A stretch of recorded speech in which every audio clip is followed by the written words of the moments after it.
The Complete Works of William Shakespeare by William Shakespeare. Act 2. Scene 3. London. The palace enter in Bullen and an old lady and... Not for that neither. Here's the pang that pinches, His Highness having lived so long with her, and she so good a lady that no tongue could ever pronounce dishonor of her. By my life, she never knew harm doing. Oh, now, after so many courses of the sun enthroned, still growing into majesty and pomp, the which to leave 1,000-fold more bitter than 'tis sweet at first he acquire after this process, to give her the avant, it is a pity would move a monster. Old lady. Hearts of most hard temper melt and lament for her. And, oh God's will!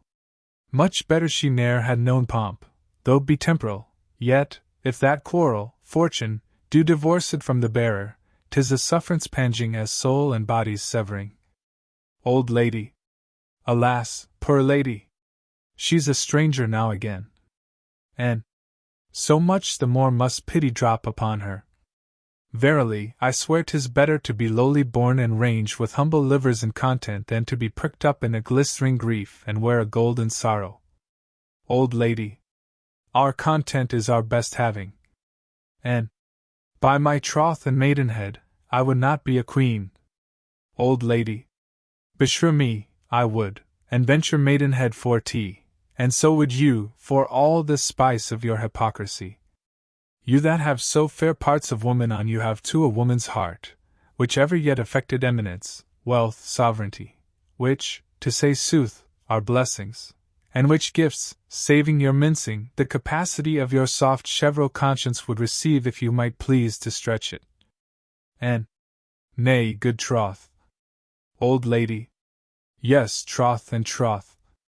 You would not be a queen. And, no, not for all the riches under heaven. Old lady. 'Tis strange, a threepence bowed would hire me, old as I am, to queen it. But I pray you, what think you of a duchess? Have you limbs to bear that load of title? And, no, in truth. Old lady. Then you are weakly made. Pluck off a little. I would not be a young count in your way for more than blushing comes to. If your back cannot vouchsafe this burden, 'tis too weak ever to get a boy. And, how you do talk! I swear again I would not be a queen for all the world. Old lady. In faith, for little England you'd venture in emballing.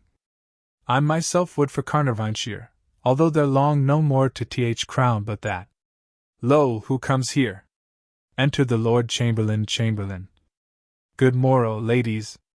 What were it worth to know the secret of your conference? And, my good lord, not your demand, it values not your asking. Our mistress' sorrows we were pitying.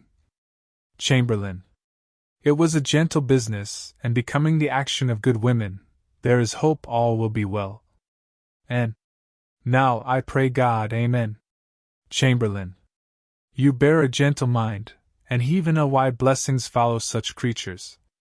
That you may, fair lady, perceive I speak sincerely and high notes ta'en of your many virtues, the King's Majesty commends his good opinion of you to you, and does purpose honor to you no less flowing than Marchioness of Pembroke, to which tied £1,000 a year, annual support, out of his grace he adds. And I do not know what kind of my obedience I should tender, more than my all is nothing, nor my prayers are not words duly hallowed, nor my wishes more worth than empty vanities, yet prayers and wishes are all I can return.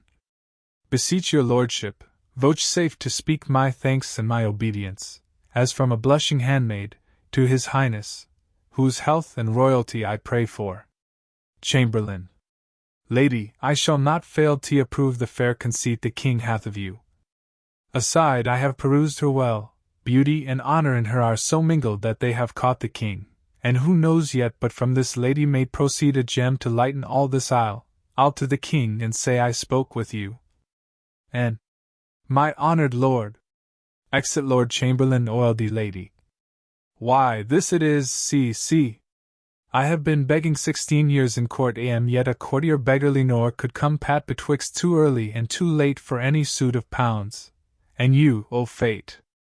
A very fresh fish here, fie upon this compelled fortune, have your mouth filled up before you open it.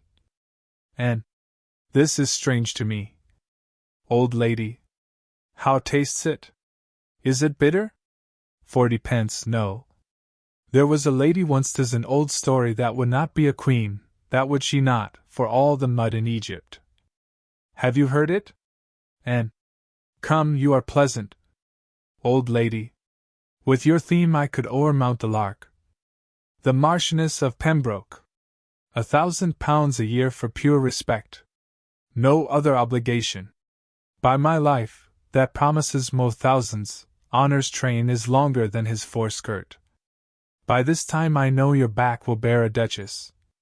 Say, are you not stronger than you were? And, good lady, make yourself mirth with your particular fancy, and leave me out on't. Would I had no being, if this salute my blood a jot, it faints me to think what follows. The Queen is comfortless, and we forgetful in our long absence.